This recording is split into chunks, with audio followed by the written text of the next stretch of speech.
Be جان، میں کبھی بھی دوسری شادی نہیں کروں گا، اس نے غصے سے کہا تھا۔ کیوں نہیں کرنی تمہیں دوسری شادی؟ ہمیں وارث چاہیے، اس بار بی جان نے سختی سے کہا تھا۔ بی جان، سارا کے ہوتے ہوئے میں دوسری شادی نہیں کرنا چاہتا، اس نے رسانیت سے کہا تھا۔ تمہاری شادی کو 5 سال ہو گئے، ابھی تک تمہاری اولاد نہیں ہوئی، بی جان نے کہا تھا۔ بی جان، اولاد دینا تو اللہ کی مرضی ہے، جب نصیب میں ہوگی مل جائے گی، اس نے اس بار انہیں سمجھاتے ہوئے کہا تھا۔ ہم تمہارے اولاد دیکھے بنا نہیں مرنا چاہتے مرتسم، اس بار ان کی آواز میں نمی تھی۔ بی جان، آپ ایسی باتیں کیوں کر رہی ہیں؟ اللہ آپ کو لمبی عمر دے، مرتسم ان کے پاس بیٹھتے ہوئے کہا تھا۔ زندگی کا کیا بھروسہ ہے بیٹا، سب نے ہی ایک نہ ایک دن مرنا ہی ہے، انہوں نے اس کے بالوں میں ہاتھ پھیرتے ہوئے کہا تھا۔ میں چاہتی ہوں کہ تم دوسری شادی کر لو، میری بات مان لو بیٹا، کوہنوز اس کے بالوں میں ہاتھ پھیرتے ہوئے بولی تھی۔ بی جان، میں سارا کو دکھ نہیں دینا چاہتا، وہ مجھ سے بہت محبت کرتی ہے، اس نے دھیمے لہجے میں کہا تھا۔ تم ایک بار اس سے بات تو کر کے دیکھو، وہ مان جائے گی، انہوں نے اسے پیار سے سمجھاتے ہوئے کہا تھا۔ چلے میں کرتا ہوں اس سے بات، اگر وہ مان جائے گی تو میں دوسری شادی کر لوں گا، اس نے کہا تھا اور پھر اٹھ کر کمرے کی جانب چل دیا تھا۔ وہ کمرے میں آئے تو سامنے ہی بیڈ پر سارا بیٹھی تھی، اس کے ہاتھ میں موبائل تھا، وہ موبائل پر کچھ دیکھتے ہوئے مسکرا رہی تھی۔ کمرے میں کسی کی موجودگی کا احساس کر کے اس نے اپنا سر اٹھایا تو سامنے مرتسم خان کھڑا تھا، اس نے اسے دیکھتے موبائل سائڈ پر رکھا تھا۔ کیا ہوا مرتسم، تم پریشان کیوں؟ سارا نے اس کا پریشان چہرہ دیکھ کر پوچھا تھا۔ سارا، مجھے تم سے ایک ضروری بات کرنی ہے۔ مرتسم اس کے پاس آ کر بیٹھا تھا اور پھر گلا کھنکار کر بولا تھا۔ جی مرتسم، سب خیریت تو ہے، آپ اتنے پریشان کیوں لگ رہے ہیں؟ سارا نے فکر مندی سے پوچھا۔ سارا، بی جان چاہتی ہیں کہ میں دوسری شادی کر لوں، وہ وارث چاہتی ہیں اور 5 سال تک تو انہوں نے انتظار کر لیا، اب وہ مزید انتظار نہیں کر سکتی۔ یہ سننا تھا کہ سارا کے چہرے کا رنگ اڑ گیا، وہ جھٹکے سے کھڑی ہوئی، اس کی آنکھوں میں غصے اور دکھ کی لہر دوڑ گئی تھی۔ دوسری شادی؟ وہ چلائی۔ آپ یہ کہہ بھی سکتے تھے مرتسم، کیا 5 سال کی محبت کا صلہ یہی ہے؟ کیا اولاد نہ ہونا صرف میرا قصور ہے؟ سارا، میری بات تو سنو۔ مرتسم نے اسے تھامنے کی کوشش کی لیکن اس نے ہاتھ جھٹک دیا۔ نہیں، کچھ نہیں سننا مجھے، آپ جائیے اور کر لیجیے شادی، لائیے اس گھر میں کسی اور کو، لیکن یاد رکھیے گا کہ میرا حق چھین کر آپ کبھی خوش نہیں رہ سکیں گے۔ اس کے لہجے میں غصہ اور کرب بلا تھا۔ وہ واقعی دیر تک لڑتی رہی، جبکہ مرتسم خاموشی سے اس کی جلی کٹھی سنتا رہا۔ جب وہ روتے نڈھال ہو کر فرش پر بیٹھ گئی تو مرتسم نے نرمی سے اس کے آنسو پوچھے۔ سارا، میں نے بی جان سے کہا ہے کہ میں تمہارے بغیر کسی کے بارے میں سوچ بھی نہیں سکتا، لیکن انہیں ہوتا چاہیے، میں ان کے سامنے اپنا آپ بے بس محسوس کر رہا ہوں۔ سارا نے سسکیاں بھرتے ہوئے اسے دیکھا، مرتسم کی آنکھوں میں اس کے لیے محبت ہی محبت تھی۔ کافی دیر کی خاموشی کے بعد سارا نے ایک لمبا سانس لیا اور اپنی آنکھیں بند کر لی۔ ٹھیک ہے مرتسم، اس کی آواز میں نمی تھی، اگر بی جان کی خوشی اسی میں ہے تو آپ کر لیں دوسری شادی۔ مرتسم نے حیرت اور دکھ کے ملے جلے تاثرات سے اسے دیکھا، اسے امید نہیں تھی کہ وہ اتنی جلدی مان جائے گی۔ وہ جانتا تھا کہ وہ اس سے بہت محبت کرتی ہے، اسے کسی اور کے ساتھ دیکھنا بھی اس کے لیے سہانی روح تھا۔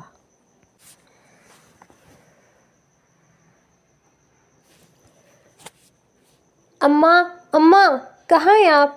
وہ چلاتے ہوئے گھر کے اندر داخل ہوئی۔ کیا ہو گیا، اتنا کیوں چلا رہی ہے؟ اس کی ماں نے غصے سے کہا تھا۔ اماں، تم جانتی ہو میں نے اپنے کالج میں ٹاپ کیا ہے، اس نے خوشی سے ان کے گلے میں بازو ڈال کر کہا تھا۔ ماشاء اللہ، میری بیٹی تو بہت ذہین ہے، انہوں نے اس کے ماتھے پر پیار کرتے ہوئے کہا تھا۔ اماں، یہ سب آپ کی دعاؤں کا نتیجہ ہے، اس نے نم آنکھوں سے اپنی ماں کو دیکھا۔ عائشہ اپنے ماں باپ کی اکلوتی اور لاڈلی بیٹی تھی، اس کے والد رحمت چچا برسوں سے مرتسم خان کی حویلی کے وفادار ملازم تھے، وہ حویلی کے بیرونی معاملات، فصلوں کی دیکھ بھال اور بی جان کے چھوٹے موٹے کام سنبھالتے رہے۔ رحمت چچا نے ساری زندگی غربت میں گزاری تھی، لیکن اپنی غیرت اور خودداری پر کبھی آنچ نہیں آنے دی تھی۔ ان کا کل اثاثہ ان کی یہ بیٹی تھی جس کے خواب بہت اونچے تھے، وہ بہت خوبصورت تھی، سرخ لب، گرے آنکھیں، سفید رنگت، سیاہ لمبے بال، وہ ہر لحاظ سے خوبصورت تھی۔ بچپن سے ہی اسے پڑھنے لکھنے کا بہت شوق تھا، وہ ہر کلاس میں فرسٹ آتی تھی۔ اس کے شوق کو دیکھتے ہوئے اس کے بابا نے اسے کالج میں ایڈمیشن دلایا تھا۔ اس کا خواب تھا کہ وہ ڈاکٹر بنے اور اپنے گاؤں کے لوگوں کا مفت علاج کرے۔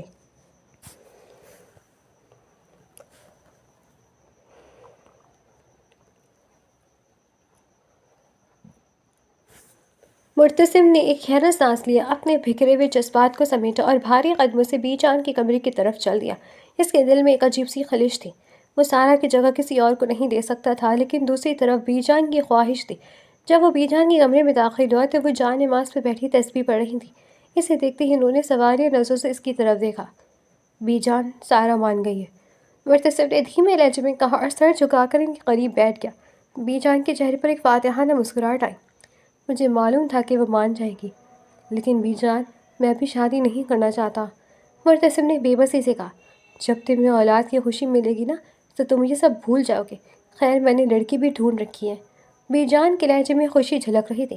انہوں نے فوراً ملازم کو آواز دی، باہر جاؤ اور رحمت کو ابھی کے ابھی اندر بلاؤ۔ رحمت چچا جو باہر دالان میں بیٹھے حقہ پی رہے تھے، ملازم کی پکار سن کر ہڑبڑا کر اٹھے اور اپنی چادر درست کرتے ہوئے بی جان کے کمرے میں داخل ہوئے۔ مرتسم کو وہاں سر جھکائے بیٹھے دیکھ کر ان کے دل میں ایک انجانا سا خوف پیدا ہوا، مگر وہ ہمیشہ کی طرح مؤدب کھڑے رہے۔ جی بی جان، یاد کیا؟ رحمت نے نظر جھکا کر پوچھا۔ بی جان نے اپنی تسبیح ایک طرف رکھی اور مرتسم کے کندھے پر ہاتھ رکھتے ہوئے بولی، رحمت، تم تو جانتے ہو کہ مرتسم میرے لیے کیا موقع رکھتا ہے، اور تم نے یہ بھی دیکھا ہے کہ 5 سال سے اس حویلی کے دیوانے کسی بچے کی ہنسی کو ترس رہے ہیں۔ رحمت چچا کا سر مزید جھک گیا۔ جی بی جان، اللہ کرم کرے گا۔ اللہ نے کرم کر دیا ہے رحمت۔ بی جان نے مسکرا کر مرتسم کی طرف دیکھا۔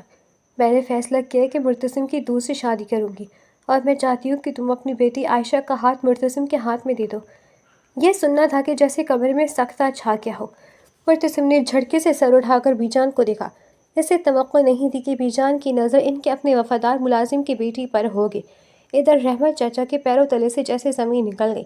ان کی بیٹی، جس کے لیے انہوں نے دن رات ایک کر کے پڑھائی کروائی تھی، جس کا خواب ڈاکٹر بننا تھا، وہ کسی کی دوسری بیوی بنے گی۔ بی جان، میں وہ… رحمت چچا کی زبان جیسے تعارف سے چپک گئی۔ عائشہ بھی بچی ہے، وہ تو ابھی پڑھ رہی ہے۔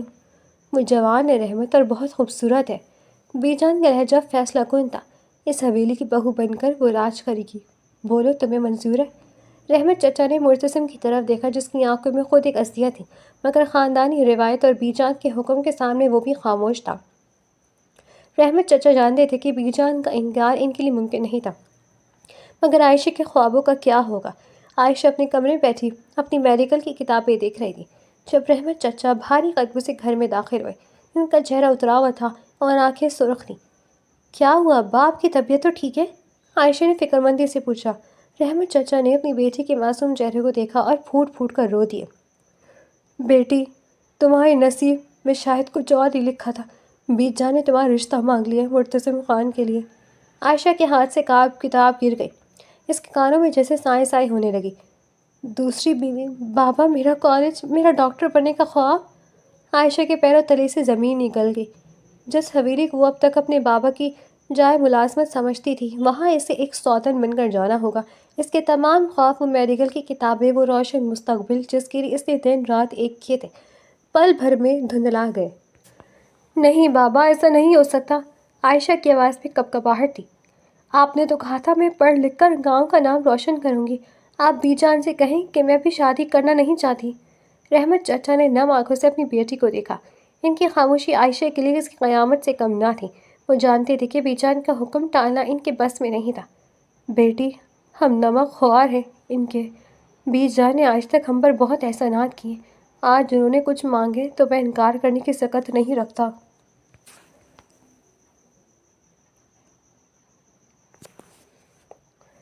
دوسری طرف مرتسم اپنے کمرے میں بے چین ٹہل رہا تھا۔ سارا بیڈ پر خاموش لیٹی تھی۔ اس کی آنکھیں چھت کو گھور رہی تھیں، جیسے وہ وہاں اپنی بربادی کا نقشہ دیکھ رہی ہو۔ سارا، مرتسم نے بات کرنی چاہیے۔ کس کی بیٹی ہے؟ سارا نے اسپاٹ لہجے میں پوچھا۔ رحمت چچا کی بیٹی عائشہ، مرتسم نے دھیمے سے جواب دیا۔ سارا نے ایک تلخ ہنسی ہنسی۔ عائشہ، وہ لڑکی جس کی ذہانت کے قصے پوری بستی میں مشہور ہیں۔ بی جان نے انتخاب تو بہت سوچ سمجھ کر کیا ہے۔ وہ نہ صرف آپ کو وارث دے گی، بلکہ اپنی خوبصورتی سے اس حویلی کی رونق بھی چھین لے گی، اور میری جگہ بھی۔ سارا، ایسی باتیں مت کرو، میں نے تمہیں پہلے بھی کہا ہے، تمہاری جگہ کوئی نہیں لے سکتا۔ مرتسم نے اس کا ہاتھ تھامنا چاہا، مگر سارا نے رخ موڑ لیا۔ بی جان نے تاخیر کرنا مناسب نہ سمجھا۔ محض 1 ہفتے کے اندر نکاح کی تیاریاں مکمل کر لی گئیں۔ عائشہ جو چند پہلے کالج میں ٹاپ کرنے کی خوشیاں منا رہی تھی، آج سرخ قلوع سے جوڑ میں ملبوس کسی مورد کی طرح خاموش بیٹھی تھی۔ اس کی آنکھوں کے گرد ہلکے پڑ گئے تھے جو اس کی بے خواب راتوں کا پتہ دے رہے تھے۔ نکاح کے بول پڑھائے گئے۔ عائشہ نے لرزتے ہوئے ہاتھوں سے دستخط کیے۔ اس کے دل سے ایک ہوک اٹھی، اے اللہ، کیا میری منزل یہی تھی؟ نکاح کی کارروائی مکمل ہو چکی تھی۔ حویلی کے دالان میں مبارکبادوں کا شور تھا اور بی جان کے چہرے پر ایک اطمینان تھا، جیسے انہوں نے کوئی بہت بڑی جنگ جیت لی ہو۔ مرتسم، جو اب تک ایک مشین کی طرح سب کی باتیں سن رہا تھا، خاموشی سے اٹھا اور سیڑھیاں چڑھنے لگا۔ سب کی نظریں اس کے تعاقب میں تھیں۔ سب کا یہی خیال تھا کہ وہ اپنی نئی نویلی دلہن عائشہ کے کمرے کی طرف جا رہا ہے، لیکن مرتسم کے قدموں کا رخ بدل گیا۔ وہ عائشہ کے کمرے کے سامنے سے گزرتا ہوا سیدھا سارا کے کمرے کی طرف مڑ گیا۔ کمرے کا دروازہ نیم وا تھا۔ اندر مدھم سی روشنی تھی اور سارا جا نماز پہ بیٹھی سر سجدے میں رکھے سسک رہی تھی۔ مرتسم کو اپنے سینے پر ایک تڑپ محسوس ہوئی۔ اس نے خاموشی سے دروازہ بند کیا اور سارا کے پیچھے جا کر کھڑا ہو گیا۔ جب سارا سجدے سے اٹھی اور سلام پھیرا تو سامنے مرتسم کو دیکھ کر وہ ساکت رہ گئی۔ اس کی آنکھیں رونے کی وجہ سے سوج چکی تھی۔ آپ یہاں کیا کر رہے ہیں؟ سارا نے اپنے دوپٹے سے آنسو پوچھتے ہوئے حیرت سے پوچھا۔ آپ کو تو اس وقت عائشہ کے پاس ہونا چاہیے تھا۔ مرتسم نے بغیر کچھ کہے سارا کے سامنے فرش پر بیٹھ گیا اور اس کے ہاتھ اپنے ہاتھوں میں لے لیے۔ سارا، میرا جسم وہاں تھا جہاں بی جان کی مرضی تھی، لیکن میرا دل وہی ہے جہاں میری مرضی ہے۔ اس نے سارا کی ہتھیلی پر اپنا سر رکھ دیا۔ میں نے ان کا امان رکھ لیا، میں نے نکاح کر لیا، لیکن میں اس سے زیادہ ہمت نہیں رکھتا۔ میں تمہیں اس دکھ میں اکیلا چھوڑ کر کسی اور کے پاس نہیں جا سکتا۔ سارا نے تڑپ کر اپنا ہاتھ چھڑوانا چاہا۔ نہیں مرتسم، یہ غلط ہے، وہ آپ کی بیوی ہے، اس کا حق ہے آپ پر۔ بی جان کو پتہ چلا تو وہ بہت ناراض ہوں گی۔ ہونے دے ناراض۔ مرتسم کے لہجے میں تھکن اور بغاوت دونوں تھی۔ میں نے ان کے وارث کی خاطر ایک معصوم لڑکی کی زندگی تو داؤ پر لگا دی، مگر میں اپنا ضمیر نہیں مار سکتا۔ سارا، مجھے آج کی رات تمہاری ضرورت ہے۔ مجھے اس احساس جرم سے نکالنے کے لیے تمہارا ساتھ چاہیے۔ سارا کا غصہ اس کی محبت کے آگے پگھلنے لگا۔ اس نے کانپتے ہوئے ہاتھوں سے مرتسم کے بالوں میں ہاتھ پھیرا۔ وہ جانتی تھی کہ یہ غلط ہے۔ عائشہ اس وقت اکیلی اپنے کمرے میں انتظار کر رہی ہوگی، لیکن ایک عورت کی ممتا اور محبت کے درمیان چلنے والی ایک جنگ میں آج اس کی محبت جیت رہی تھی۔ دوسری طرف عائشہ اپنے کمرے میں مکمل خاموشی کے ساتھ بیٹھی تھی۔ گھونگھٹ کے پیچھے اس کی آنکھیں دروازے پر جمی تھی، لیکن وقت گزرنے کے ساتھ ساتھ امید کے لو مدھم بڑھنے لگی۔ گھڑی کی ٹک ٹک اسے احساس دلا رہی تھی کہ وہ اس حویلی میں صرف ایک ضرورت بن کر آئی ہے۔ اس نے اٹھ کر آئینے میں اپنا عکس دیکھا۔ سرخ جوڑا، بھاری زیورات اور وہ گرے آنکھیں جن میں اب ڈاکٹر بننے کے خوابوں کی جگہ بے بسی کے آنسو تھے۔ اسے دور سے سارا کے کمرے کے طرف جاتے ہوئے مرتسم کے قدموں کی چاپ سنائی دے چکی تھی۔ اس نے ایک تلخ مسکراہٹ کے ساتھ اپنے سر سے بھاری دوپٹہ اتارا اور اسے کرسی پر پھینک دیا۔ تو یہ ہے میری اہمیت اس گھر میں؟ اس نے خود سے سوال کیا۔ وہ سمجھ گئی تھی کہ اس حویلی میں اس کی جنگ صرف اپنی شناخت بچانے کی نہیں، بلکہ اس محبت سے لڑنے کی بھی ہے جو اس کے شوہر کے دل میں قابض تھی۔ اگلی صبح حویلی کی فضا میں ایک عجیب سی گھٹن تھی۔ بی جان، جو فجر کے وقت ہی بیدار ہو گئی تھی، مصلی سے اٹھ کر سیدھی دالان میں آئی۔ ان کے چہرے پر ایک اطمینان تھا کہ آخر کار انہوں نے حویلی کے وارث کا راستہ ہموار کر دیا ہے۔ انہوں نے ملازمہ کو ناشتہ تیار کرنے کا حکم دیا اور خود عائشہ کے کمرے کی طرف بڑھیں تاکہ اپنی نئی بہو کی دعائیں دے سکیں۔ لیکن جیسے وہ عائشہ کے کمرے کے پاس سے گزری، ان کی نظر سامنے والے کمرے یعنی سارا کے کمرے پر پڑی، جس کا دروازہ تھوڑا سا کھلا ہوا تھا۔ بی جان کے قدم وہیں رک گئے جب انہوں نے مرتسم کو سارا کے کمرے سے باہر نکلتے دیکھا۔ مرتسم کے چہرے پر تھکن تھی اور وہ اب بھی وہی نکاح والا لباس پہنے ہوئے تھا۔ مرتسم! بی جان کی کڑک دار آواز نے حویلی کے در و دیوار ہلا دیے۔ مرتسم ٹھٹک کر رک گیا اور سامنے بی جان کو غصے سے تلملاتے ہوئے دیکھا۔ یہ میں کیا دیکھ رہی ہوں؟ تمہاری شادی کی پہلی رات تھی اور تم یہاں کیا کر رہے ہو؟ بی جان نے سارا کے کمرے کی طرف اشارہ کرتے ہوئے پوچھا۔ سارا بھی آواز سن کر دروازے پر آ کھڑی ہوئی۔ اس کا چہرہ اترا ہوا تھا۔ بی جان، میں سارا کو اس حال میں اکیلا نہیں چھوڑ سکتا تھا، مرتسم نے دھیمے مگر مضبوط لہجے میں جواب دیا۔ چپ رہو! بی جان کا غصہ آسمان کو چھو رہا تھا۔ تم نے اس معصوم لڑکی کی توہین کی ہے جو ابھی اس گھر میں آئی ہے۔ وہ رحمت کی بیٹی ہے، اس کا باپ تمہارا وفادار ہے۔ کیا صلہ دیا تم نے اسے کہ نکاح کی پہلی رات ہی اسے تنہا چھوڑ دیا؟ اسی اثنا میں عائشہ کے کمرے کا دروازہ کھلا۔ وہ رات والا سرخ جوڑا اتار کر ایک سادہ سے سوٹ میں ملبوس تھی۔ بال بکھرے ہوئے تھے اور آنکھیں سرخ تھیں۔ وہ خاموشی سے نکل کر دالان کی منڈیر کے پاس آ کر کھڑی ہوئی اور نیچے کھڑے مرتسم اور بی جان کو دیکھنے لگی۔ عائشہ بیٹی، تم نیچے آؤ، بی جان نے اسے دیکھتے ہی نرمی سے پکارا، مگر ان کی آنکھوں میں مرتسم کے لیے غصہ اب بھی برقرار تھا۔ عائشہ دھیرے دھیرے سیڑھی اتر کر نیچے آئی۔ اس کا چہرہ بالکل اسپاٹ تھا، جیسے اس نے رات بھر میں خود کو پتھر کا کر لیا ہو۔ بی جان، آپ خان کو کیوں ڈانٹ رہی ہیں؟ عائشہ کی آواز میں ایک عجیب سی کھنک تھی جس نے سب کو متوجہ کر لیا۔ خان وہی تھے جہاں ان کا دل تھا، اور جس انسان کا دل ہی اپنے قابو میں نہ ہو، اس سے جسم کی موجودگی کا تقاضا کرنا فضول ہے۔ مرتسم نے حیرت سے عائشہ کی طرف دیکھا، اسے لگا تھا وہ روئے گی یا شکایت کرے گی، مگر وہ تو بڑے حوصلے سے بات کر رہی تھی۔ بیٹی، یہ تمہاری حق تلفی ہے، بی جان نے اس کا ہاتھ تھامتے ہوئے کہا۔ حق تلفی تب ہوتی بی جان جب مجھے کسی حق کی امید ہوتی۔ عائشہ نے سارہ کی طرف دیکھا جو نظریں جھکائے کھڑی تھی۔ میں یہاں کسی کا حق چھیننے نہیں آئی، آپ کو وارث چاہیے، خان کو اپنی محبت اور سارہ بیگم کو اپنا سکون۔ اس سب میں عائشہ کہاں ہے، یہ تو کسی نے سوچا ہی نہیں۔ وہ موڑی اور باورچی خانے کی طرف بڑھ گئی۔ میں ناشتہ تیار کرنے میں مدد کرواتی ہوں، آخر اس گھر کی بہو ہوں تو ذمہ داریاں تو نبھانی ہی ہوں گی۔ مرتسم وہیں کھڑا اسے دیکھتا رہ گیا۔ عائشہ کی خودداری نے اسے ایک پل میں بونا ثابت کر دیا۔ اسے احساس ہوا کہ وہ جسے ایک سادہ سی لڑکی سمجھ رہا تھا، وہ تو سمندر سے زیادہ گہرائی رکھتی ہے۔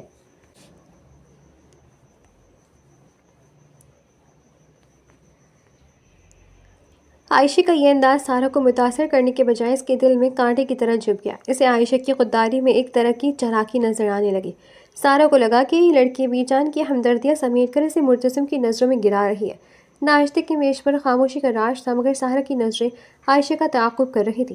عائشہ خاموشی سے سب کو چائے پیش کر رہی تھی جب سارہ نے جان بوجھ کر اس کا راستہ روکا۔ اتنی ہمدرد بننے کی ضرورت نہیں عائشہ، سارہ نے زہریلی لہجے میں اس کے قریب آ کر سرگوشی کی۔ تمہاری اوقات میں جانتی ہو، تم یہاں صرف ایک وارث پیدا کرنے والی مشین بن کر آئی ہو، اس سے زیادہ اپنی حیثیت بنانے کی کوشش مت کرنا۔ عائشہ کے ہاتھ میں موجود چائے کی پیالی لرز گئی، مگر اس نے خود پر قابو پایا۔ میرا مقصد آپ کی جگہ لینا نہیں ہے سارہ، اپنی زبان بند رکھو۔ صحرا کا لہجہ اب بلند ہو گیا تھا، جس نے مرتسم اور بی جان کو اپنی طرف متوجہ کر لیا۔ تمہارے جیسی نیچی ذات کے لوگ جب اونچے محلوں میں آ جاتے ہیں تو انہیں لگتا ہے کہ وہ مالک بن گئے۔ یاد رکھنا، مرتسم میرا ہے اور ہمیشہ میرا ہی رہے گا۔ تم چاہے جتنے جتن کر لو، اس گھر میں تمہاری حیثیت ایک نوکرانی سے زیادہ نہیں ہوگی۔ مرتسم نے تڑپ کر سارہ کو دیکھا۔ سارہ، یہ تم کیا کہہ رہی ہو؟ وہی کہہ رہی ہوں جو سچ ہے مرتسم۔ سارہ نے غصے سے اس کی طرف دیکھا۔ آپ کو اس پر ترس آ رہا ہے؟ یہ معصوم بن کر آپ کو مجھ سے دور کر رہی ہے۔ کل رات آپ میرے پاس تھے اور آج صبح بی جان کے سامنے ایسی باتیں کر رہی تھی جیسے میں کوئی ظالم عورت ہوں۔ بی جان نے میز پر ہاتھ مارا۔ سارہ، اپنی حد میں رہو، عائشہ اب اس گھر کی عزت ہے، تمہاری سوتن ہے۔ سارہ نے ایک تلخ خیقہ لگایا۔ سوتن؟ بی جان، یہ لفظ میری گالی ہے۔ میں اس لڑکی سے نفرت کرتی ہوں اور ہمیشہ کرتی رہوں گی۔ جس دن اس نے اس گھر میں قدم رکھا، اسی دن میرے دل میں اس کے لیے صرف حقارت پیدا ہوئی تھی۔ وہ مڑی اور عائشہ کے ہاتھ سے چائے کا کپ جھٹک دیا۔ گرم چائے عائشہ کے ہاتھ پر گری، مگر وہ خاموش رہی، صرف اس کی گرے آنکھوں میں ایک لہر سی دوڑی۔ مرتسم، اگر آپ کو مجھ سے ذرا سی بھی محبت ہے تو آج کی بات اس لڑکی کا ذکر میرے سامنے نہیں کریں گے، اور نہ ہی اسے میرے کمرے کے آس پاس دیکھوں۔ سارہ پیر پٹکتی ہوئی اپنے کمرے کی طرف چلی گئی۔ مرتسم ایک عجیب کشمکش میں مبتلا ہو گیا۔ اس نے عائشہ کے سرخ ہوتے ہاتھ کو دیکھا، اس کے دل میں ایک کسک سی اٹھی، مگر سارہ کی محبت اور اس کی تکلیف اسے کوئی بھی قدم اٹھانے سے روک رہی تھی۔ عائشہ نے خاموشی سے میز صاف کرنا شروع کر دی۔ اس نے جان لیا تھا کہ اس حویلی میں اسے محبت یا عزت نہیں، بلکہ صرف نفرت اور حقارت کا سامنا کرنا پڑے گا۔ اس نے اپنے دل میں ایک عہد کر لیا، اگر اسے یہاں ایک مشین سمجھا جا رہا ہے تو وہ بھی اب جذبات کا گلا گھونٹ کر جیے گی۔ رات کا پچھلا پہر تھا، حویلی کے در و دیوار پر خاموشی طاری تھی۔ مرتسم اپنے کمرے میں تھا، مگر اس کی بے چینی اسے سونے نہیں دے رہی تھی۔ سارہ کے زہریلے جملے اور عائشہ کی خاموش تکلیف اس کے ذہن میں بار بار دستک دے رہی تھی۔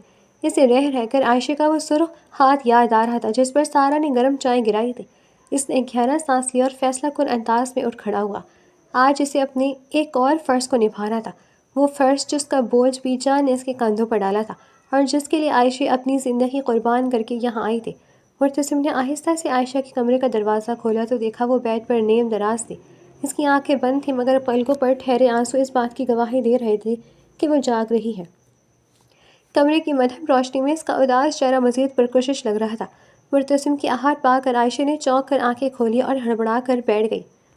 آپ؟ اس کی آواز میں حیرت اور تھوڑی سی گھبراہٹ تھی۔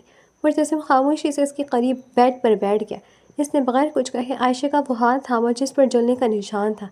عائشہ نے تڑپ کر ہاتھ کھینچنا چاہا مگر مرتسم کی گرفت مضبوط تھی۔ درد ہو رہا ہے؟ مرتسم نے دھیمے لہجے میں پوچھا۔ عائشہ نے نظر جھکا لی۔ اس درد کا کیا علاج ہوگا خان جو روح پر لگا ہے؟ مرتسم نے اس کی بات کا کوئی جواب نہیں دیا بلکہ اس کے ہاتھ پر مرہم لگانے لگا۔ اس کا لمس عائشہ کے وجود میں بجلیاں بڑھ رہا تھا۔ عائشہ کو پہلی بار احساس ہوا کہ مرتسم خان صرف ایک جابر شوہر نہیں بلکہ ایک ایسا انسان ہے جس کے دل میں کہیں نہ کہیں ہمدردی بھی ہے۔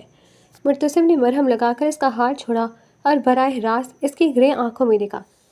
عائشہ، میں جانتا ہوں کہ تم اس شادی سے خوش نہیں ہو اور میں بھی سارا کی محبت میں گرفتار ہوں، لیکن ہم دونوں ایک ایسے بندھن میں بن چکے ہیں جسے اب توڑنا ناممکن ہے۔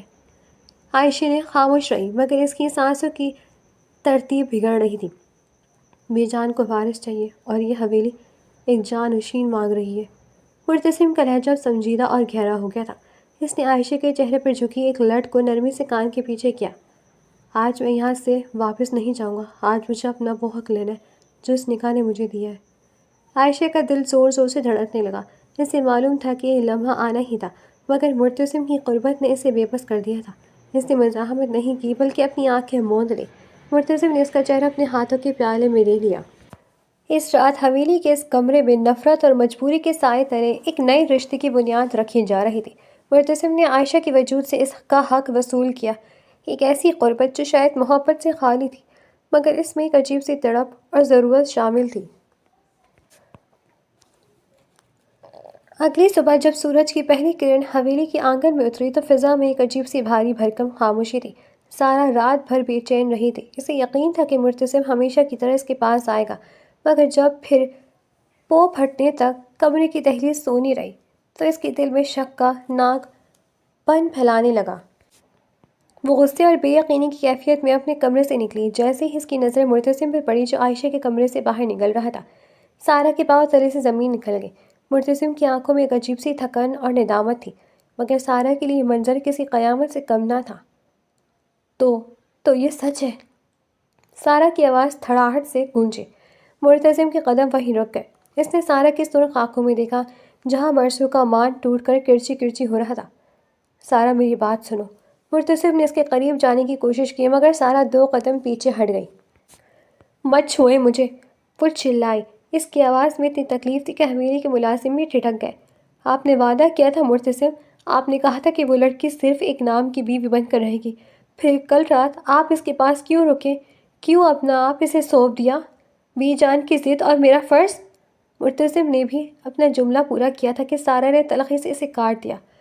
فرض یا اس کی جوانی اور خوبصورتی؟ سارا نے طنز سے کہا۔ اس کے آنسو اب رخساروں پر بہہ رہے تھے۔ آپ نے ایک رات میں ہماری 5 سالہ محبت کا جنازہ نکال دیا۔ میں آپ کو معاف نہیں کروں گی مرتسم خان، کبھی نہیں۔ شور سن کر بی جان اپنے کمرے سے باہر نکل آئی۔ عائشہ بھی دروازے پر آ کھڑی ہوئی۔ اس کے چہرے پر ایک عجیب سی ویرانی تھی جیسے وہ اب سب کا قصوروار خود کو سمجھ رہی ہو۔ کیا ہنگامہ ہے یہ سارا؟ بی جان نے کڑک کر پوچھا۔ آپ جیت گئی ہیں بی جان۔ سارا نے روتے ہوئے بی جان کی طرف دیکھا۔ آپ نے میرے شوہر کو مجھ سے چھین لیا مگر یاد رکھیے گا آج سے مرتسم خان کے لیے سارا مر گئی ہے۔ سارا تیزی سے اپنے کمرے کی طرف بھاگی اور اندر سے دروازہ زور سے بند کر لیا۔ مرتسم نے جا کر دروازہ پیٹا، اسے پکارا مگر اندر سے صرف سسکیوں کی آواز آ رہی تھی۔ مرتسم وہیں دور دیوار سے لگ کر بیٹھ گیا۔ اسے اپنی جیت میں بھی ہار محسوس ہو رہی تھی۔ ایک طرف سارا کی ٹوٹتی ہوئی محبت تھی اور دوسری طرف عائشہ کی وہ خاموش نگاہیں جو اسے احساس جرم کے دلدل میں دھکیل رہی تھی۔ عائشہ نے دور کھڑے منظر دیکھا اور ایک لمبا سانس لے کر اپنی آنکھیں بند کر لی۔ اسے اندازہ ہو گیا تھا کہ اس حویلی میں سکون اب ایک خواب بن چکا ہے۔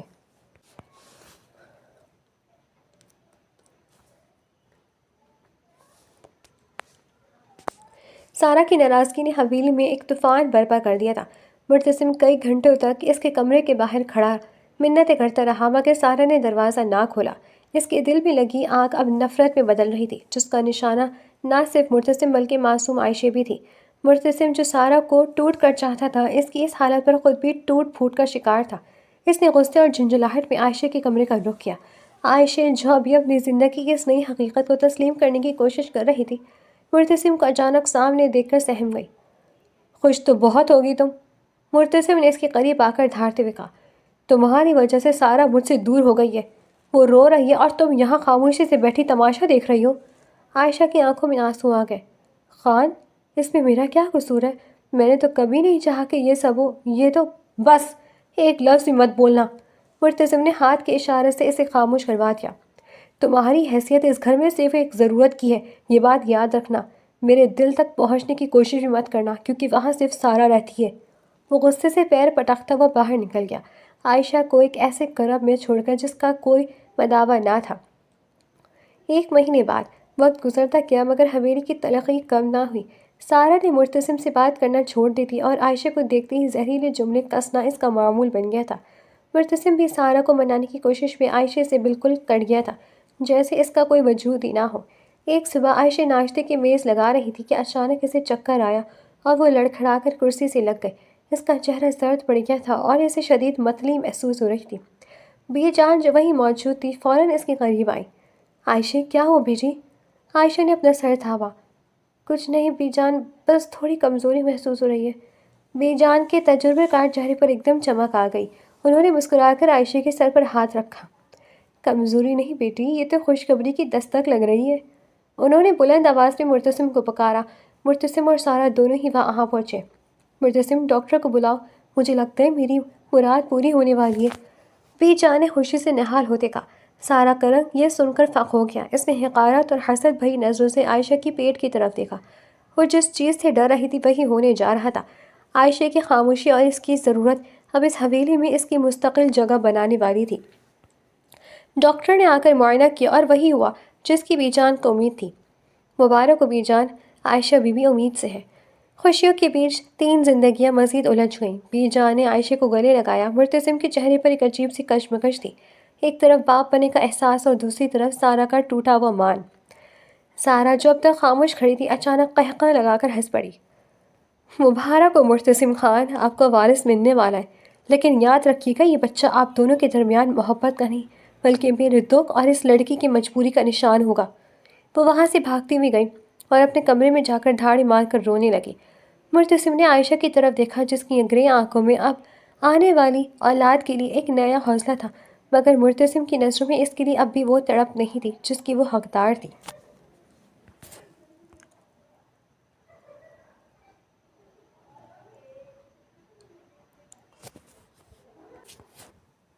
عائشہ کے حاملہ ہونے کی خبر نے حویلی کی فضا کو 2 حصوں میں تقسیم کر دیا تھا۔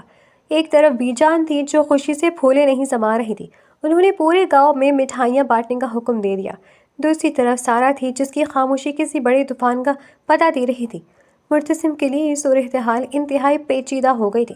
وہ باپ بننے والا تھا، یہ احساس اسے اندر ہی خوشی دے رہا تھا، لیکن سارا کی اذیت اسے اس خوشی کے کھول کر منانے نہیں دے رہی تھی۔ ایک شام مرتسم نے ہمت جمع کی اور سارا کے کمرے میں گیا۔ وہ اندھیرے میں کھڑکی کے پاس کھڑی باہر دیکھ رہی تھی۔ سارا، میں جانتا ہوں تم تکلیف میں ہو، مرتسم نے دھیمے لہجے میں کہا، لیکن یہ بچہ میری نسل ہے، بی جان کی خواہش ہے، کیا تم اسے قبول نہیں کر سکتی؟ سارا مڑی، اس کی آنکھیں شعلے برسا رہی تھی۔ قبول کر لوں مرتسم؟ اس بچے کا وجود ہر لمحے مجھے میری ناکامی کی یاد دلائے گا۔ وہ لڑکی میرے شوہر کی بچی کی ماں بننے جا رہی ہے اور میں صرف ایک تماشائی بن کر رہ گئی ہوں۔ اس نے مرتسم کا کالر پکڑ کر اسے جھنجھوڑا۔ اگر آپ چاہتے ہیں کہ میں اس گھر میں رہوں تو اس لڑکی کو مجھ سے دور رکھیں، میں اس کا سایہ بھی اپنے اوپر نہیں پڑنے دوں گی۔ سارا کے دل میں حسد کی آگ اس قدر بڑھ گئی کہ اس نے ایک خطرناک فیصلہ کر لیا۔ وہ نہیں چاہتی تھی کہ عائشہ کا بچہ اس دنیا میں آئے اور اس کی رہی صحیح اہمیت بھی ختم کر دے۔ اگلے دن جب بی جان شہر کسی کام سے گئی اور مرتسم بھی کھیتوں کی طرف گیا ہوا تھا، سارا کچن میں آئی۔ عائشہ وہاں اپنے لیے دودھ گرم کر رہی تھی۔ سارا نے موقع پا کر الماری سے ایک چھوٹی سی شیشی نکالی۔ یہ وہ دوا تھی جو اس نے خاموشی سے منگوائی تھی تاکہ عائشہ کی طبیعت خراب ہو جائے۔ تمہارے لیے بہت خوشی کا موقع ہے نا عائشہ؟ سارا نے اچانک پیچھے سے کہا۔ عائشہ چونکی۔ سارا، آپ یہاں؟ بی جان نے کہا ہے کہ تمہارا خاص خیال رکھوں۔ لاؤ، یہ دودھ میں تمہیں دیتی ہوں۔ سارا نے زبردستی عائشہ کے ہاتھ سے گلاس لیا اور اسے دوسرے رخ موڑ کر اس میں چند قطرے ڈال دیے۔ عائشہ کو سارا کے لہجے میں بدلی ہوئی نرمی پر شک تو ہوا، مگر اس نے سوچا شاید سارا اب حقیقت کو تسلیم کر رہی ہے۔ اس نے جیسے ہی گلاس لبوں سے لگایا، سارا کی آنکھوں میں ایک شیطانی چمک آئی، لیکن عین اسی وقت مرتسم اچانک کچن میں داخل ہوا۔ عائشہ رکو! عائشہ کا ہاتھ رک گیا۔ مرتسم کی نظریں سارا کے لرزتے ہوئے ہاتھوں اور اس کے چہرے پر پھیلی گھبراہٹ پر جم گئی۔ اسے شک ہوا کیونکہ سارا کبھی عائشہ کی خدمت نہیں کر سکتی تھی۔ سارا تم یہاں کیا کر رہی ہو؟ مرتسم نے سختی سے پوچھا۔ کچھ نہیں، بس اسے دودھ دے رہی تھی۔ سارا نے نظریں چرائیں۔ مرتسم آگے بڑھا اور عائشہ کے ہاتھ سے گلاس لے لیا۔ اگر یہ دودھ اتنا ہی اچھا ہے تو پہلے تم پی کر دکھاؤ۔ سارا کے چہرے کا رنگ سفید پڑ گیا۔ مرتسم، یہ آپ کیا کہہ رہے ہیں؟ میں کیوں پیوں؟ پیو سارا! مرتسم کی آواز گونجی۔ تمہاری آنکھیں تمہارے دل کا حال بتا رہی ہیں، پیو اسے۔ سارا نے گھبرا کر گلاس جھٹک دیا، جو فرش پر گر کر پاش پاش ہو گیا اور سفید دودھ کالے فرش پر پھیل گیا۔ مرتسم نے غصے سے سارا کا بازو دبوچ لیا۔ تم اتنی گر سکتی ہو سارا؟ تم میرے بچے کو مارنا چاہتی تھی؟ مرتسم کا غصہ اس وقت انتہا پر تھا۔ عائشہ یہ سب دیکھ کر ساکت رہ گئی۔ اسے یقین نہیں آ رہا تھا کہ سارا اس حد تک جا سکتی ہے۔ وہ وہیں دیوار کا سہارا لے کر بیٹھ گئی۔ اس کی آنکھوں سے آنسو بہنے لگے۔ مرتسم میری بات سنیں۔ سارا رونے لگی۔ نہیں، آج کے بعد تم اس حویلی کے پچھلے حصے میں رہو گی۔ تم عائشہ اور میرے بچے کے قریب بھی نہیں آؤ گی۔ مرتسم نے اسے دھکا دیا اور عائشہ کی طرف بڑھا، اسے سہارا دے کر اٹھایا۔ اس دن پہلی بار مرتسم نے سارا کے بجائے عائشہ کا ساتھ دیا تھا۔ سارا کی نفرت نے اسے مرتسم سے مزید دور کر دیا تھا، جبکہ عائشہ کے صبر نے مرتسم کے دل میں اس کے لیے ایک انجانی ہمدردی پیدا کر دی تھی۔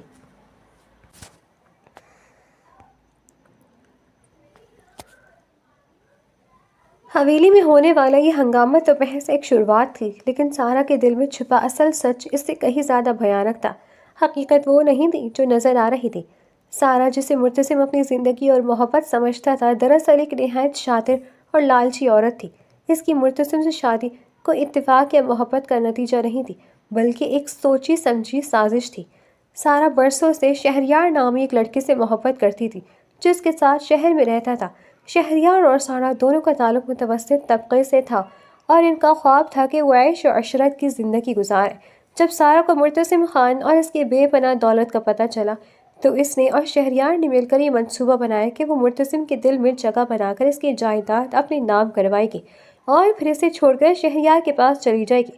رات کے اندھیرے میں جب حویلی کے سب لوگ سو چکے تھے، سارا پچھلے حصے کے ایک کونے میں کھڑی موبائل پر کسی سے بات کر رہی تھی۔ اس کے لہجے میں مرتسم کے لیے وہ تکلیف نہیں تھی جو وہ سب کے سامنے دکھاتی تھی، بلکہ ایک سرد مہری تھی۔ شہریار، تم صبر کرو، وہ دبی آواز میں بول رہی تھی۔ مرتسم اب پوری طرح میرے قابو میں، اگرچہ اس نے مجھے پچھلے حصے میں بھیج دیا، لیکن اس کے دل میں اب بھی میری جگہ ہے۔ جیسے ہی میں اسے جذباتی طور پر بلیک میل کر کے جائیداد کی کاغذات پر دستخط کروا لوں گی، ہم یہاں سے ہمیشہ کے لیے نکل جائیں گے۔ دوسری طرف سے شہریار کی آواز آئی، لیکن سارا، وہ لڑکی عائشہ، وہ تو اب ماں بننے والی ہے، اگر وارث آ گیا تو جائیداد حاصل کرنا مشکل ہو جائے گا۔ سارا کی آنکھوں میں وحشت چمک اٹھی۔ تم فکر مت کرو، وہ بچہ اس دنیا میں نہیں آئے گا۔ میں نے مرتسم کو 5 سال تک اپنی جھوٹی محبت کے جال میں الجھائے رکھا ہے۔ وہ کبھی شک نہیں کر پائے گا، یہ دولت صرف ہماری ہے اور میں اسے حاصل کر کے ہی رہوں گی۔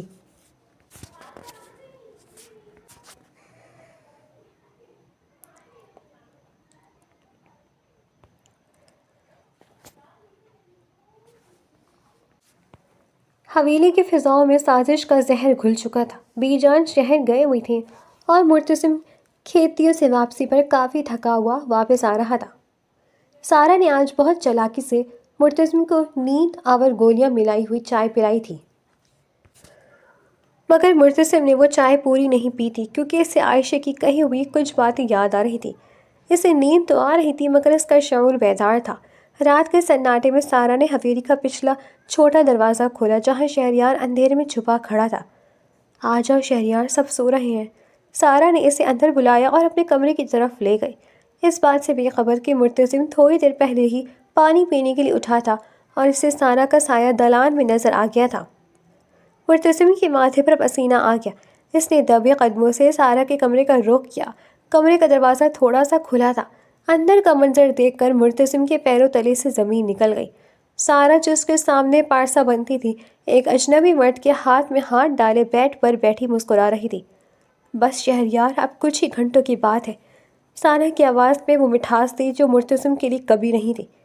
یہ رہے جائیداد کے وہ کاغذات جن پر میں نے آج شام مرتسم کے نشے کی حالت میں انگوٹھا لگوایا ہے اور کچھ پر دستخط کروا لیے۔ اب یہ ساری زمین یا حویلی اور بینک بیلنس ہمارا ہے۔ شہریار نے اسے اپنی باہوں میں بھرتے ہوئے کہا۔ تم بہت ذہین ہو سارہ، لیکن اس مرتسم کا کیا کرنا ہے؟ وہ اگر زندہ رہا تو ہمارے لیے مصیبت کھڑی کر سکتا ہے۔ سارہ نے ایک ٹھنڈی اور شفاف ہنسی۔ تم فکر مت کرو، میں نے اس کی دوا میں زہر کی مقدار بڑھا دی ہے۔ صبح تک اس کا دل دھڑکنا بند کر دے گا اور سب یہی سمجھیں گے کہ اسے نیند میں ہارٹ اٹیک ہوا ہے۔ وارث کے آنے سے پہلے میں اس قصے کو ختم کر دوں گی، پھر ہم دونوں اور یہ دولت کوئی ہمیں روکنے والا نہیں ہوگا۔ مرتسم کے کانوں میں جیسے پگھلا ہوا سیسا انڈیل دیا گیا ہو۔ وہ عورت جس کے لیے اس نے اپنی ماں کو دکھ دیا، عائشہ جیسی نیک لڑکی کو حق تلفی کی، وہ اسے مارنے کا منصوبہ بنا رہی تھی۔ اس کا خون کھولنے لگا اور دکھ کی جگہ اب غصے نے لے لی تھی۔ مرتسم نے ایک زوردار ٹھوکر ماری اور دروازہ دیوار سے جا ٹکرایا۔ سارہ اور شہریار اچھل کر اپنی جگہ سے کھڑے ہو گئے۔ سارہ کا چہرہ پل بھر میں ایسا سفید پڑا جیسے اس کے جسم سے خون نچوڑ لیا گیا ہو۔ مرتسم آپ؟ سارہ کی زبان لڑکھڑا گئی۔ ہاں سارہ، تمہارا موت کا فرشتہ آ گیا ہے۔ مرتسم کی آواز میں ایسی گونج تھی کہ سارہ تھر تھر کانپنے لگی۔ شہریار نے بھاگنے کی کوشش کی مگر مرتسم جو ایک کڑیل جوان اور غیرت مند پٹھان تھا، اس نے لپک کر شہریار کا کالر پکڑا اور ایک زوردار گھوسا اس کے منہ پر رسید کیا۔ شہریار دیوار سے جا ٹکرایا۔ مرتسم نے اسے بالوں سے پکڑا اور فرش پر پٹک دیا۔ تم نے سوچا کہ تم میرے گھر میں آ کر میری ہی پیٹھ میں چھرا گھونپو گے؟ مرتسم نے غصے میں پھپھرے ہوئے شیر کی طرح اس پر لاتوں اور گھوسوں کی بارش کر دی۔ شہریار لہو لہان ہو چکا تھا اور رحم کی بھیک مانگ رہا تھا، مگر مرتسم کا غصہ ٹھنڈا نہیں ہو رہا تھا۔ سارہ چیخنے لگی۔ مرتسم چھوڑ دو اسے، مجھے معاف کر دے، میں بہک گئی تھی۔ مرتسم نے شہریار کو ادھموا کر کے ایک طرف پھینکا اور سارہ کی طرف مڑا۔ اس کی نظریں نفرت سے بھری ہوئی تھیں۔ بہک گئی تھی؟ تم تو میری جان لینے کا منصوبہ بنا رہی تھی۔ تم نے میری 5 سالہ محبت کا سودا اس 2 ٹکے کے انسان کے لیے کیا۔ مرتسم نے میز پر رکھے وہ جائیداد کے کاغذات اٹھائے اور سارہ کے منہ پر دے مارے۔ تمہیں یہ جائیداد، یہ دولت چاہیے تھی نا؟ لے لو، یہ جاؤ یہ کاغذات، مگر یاد رکھنا ان پر کیا ہوا میرا دستخط تمہاری موت کا پروانہ بھی بن سکتا ہے۔ اس نے ایک گہرا سانس لیا اور اپنے بکھرے ہوئے وقار کو سمیٹا۔ سارہ بنت جاوید، میں مرتسم خان تمہیں آج، ابھی اور اسی وقت اپنی زوجیت سے آزاد کرتا ہوں۔ میں تمہیں طلاق دیتا ہوں، طلاق دیتا ہوں، طلاق دیتا ہوں۔ سارہ جیسے پتھر کی ہو گئی۔ اس کا سارا پلان، اس کی ساری محنت خاک میں مل گئی تھی۔ مرتسم نے اسے بازو سے پکڑا اور گھسیٹتے ہوئے حویلی کے صدر دروازے تک لے گیا۔ اس نے سارہ اور اس کی زخمی عاشق کو باہر پھینک دیا۔ آج کے بعد اگر تم اس حویلی کے سائے میں بھی نظر آئی تو یاد رکھنا مرتسم خان کا قانون بہت بے رحم ہے۔ اس نے دھڑام سے دروازہ بند کر دیا۔ دالان میں عائشہ کھڑی یہ سب دیکھ رہی تھی۔ اس کی آنکھوں میں مرتسم کے لیے ہمدردی تھی۔ مرتسم وہی فرش پر بیٹھ گیا اور اپنا سر ہاتھوں میں گرا لیا۔ اسے آج احساس ہوا کہ ہیرا چھوڑ کر وہ کس پتھر کی حفاظت کر رہا تھا۔ عائشہ دھیرے دھیرے اس کے پاس آئی اور اس کے کندھے پر ہاتھ رکھا۔ مرتسم نے سر اٹھا کر عائشہ کو دیکھا اور اس کی آنکھوں سے آنسو جاری ہو گئے۔ اس نے عائشہ کا ہاتھ تھام لیا جیسے اس سے معافی مانگ رہا ہو۔ سارہ کے جانے کے بعد حویلی میں ایک طویل خاموشی چھا گئی، مگر یہ خاموشی بھوجل نہیں بلکہ سکون دہ تھی۔ مرتسم کئی گھنٹوں تک دالان کے ٹھنڈے فرش پر بیٹھا رہا۔ اسے اپنی زندگی کے پچھلے 5 سال ایک سراب کی طرح لگ رہے تھے۔ اسے رہ رہ کر عائشہ کا وہ معصوم چہرہ یاد آ رہا تھا جسے اس نے سارہ کی جھوٹی محبت کی خاطر ہمیشہ نظر انداز کیا، جسے ٹھکرایا اور جس کی توہین کی۔ عائشہ کچن سے گرم دودھ کا گلاس لے کر آئی اور خاموشی سے مرتسم کے پاس فرش پر ہی بیٹھ گئی۔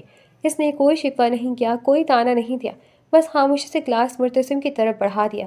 مرتسم نے لرزتے ہاتھوں سے گلاس پکڑا اور عائشہ کی گرے آنکھوں میں دیکھا۔ ان آنکھوں میں آج بھی اس کے لیے وہی پاکیزہ ہمدردی اور لحاظ تھا جو نکاح کی پہلی رات تھا۔ تم نے مجھے بچا لیا عائشہ، مرتسم کی آواز بھر آئی۔ میں جس سانپ کو دودھ پلا رہا تھا وہ میری جان لینے پر تلی تھی، اور تم، جسے میں نے کبھی بیوی کا درجہ بھی نہیں دیا، تم نے میرے وجود اور میری نسل کی حفاظت کی۔ عائشہ نے نظر جھکا دی۔ خان، آپ میرے شوہر ہیں، میرا فرض تھا کہ میں آپ کا ساتھ دوں۔ نہیں عائشہ، مرتسم نے اس کا ہاتھ تھام لیا۔ اس بار اس کے لمس میں کوئی مجبوری نہیں بلکہ ایک عجیب سی تڑپ اور اپنائیت تھی۔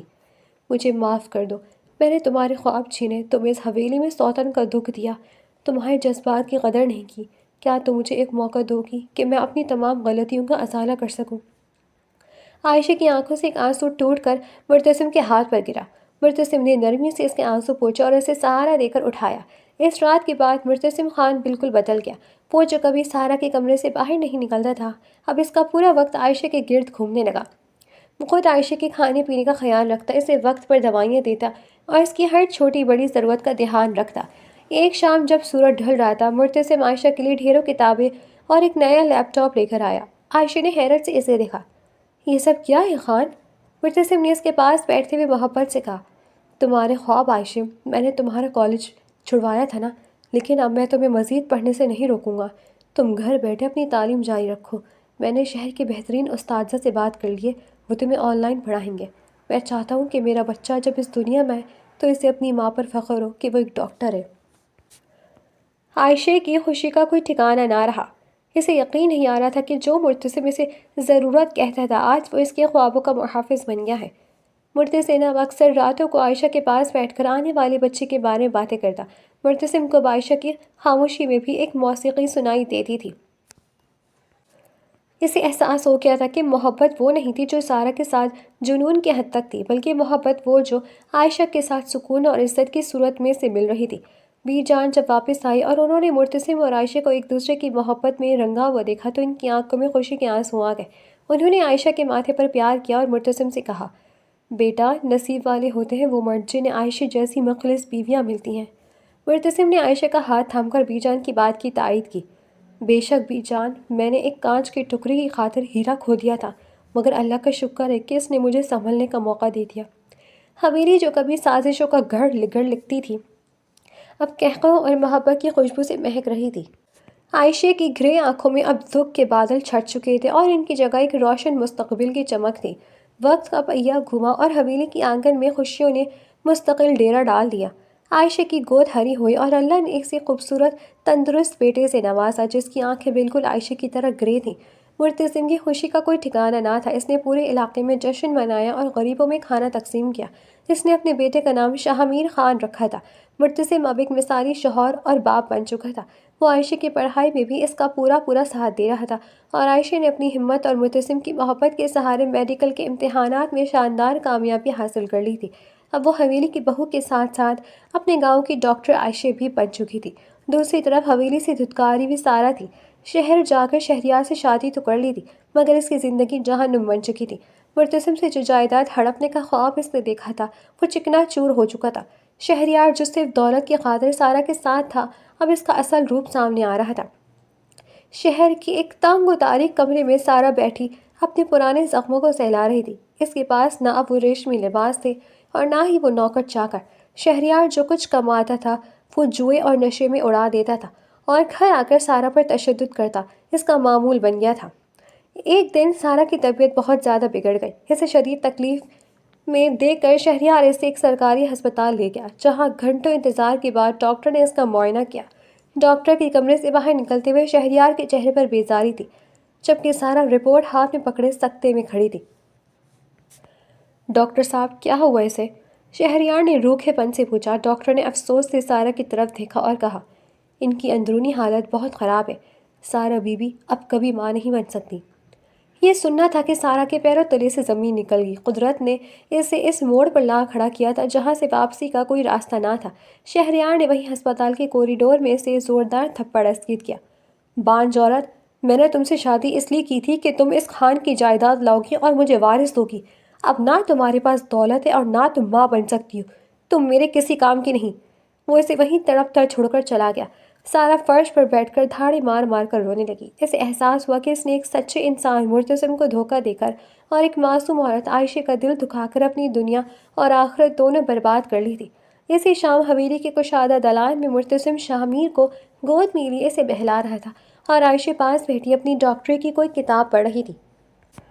عائشہ، دیکھو شاہ میر کتنا سکون سے سو رہا ہے، مرتسم نے محبت سے کہا۔ عائشہ نے سر اٹھا کر اپنے شوہر اور بیٹے کو دیکھا اور مسکرا دی۔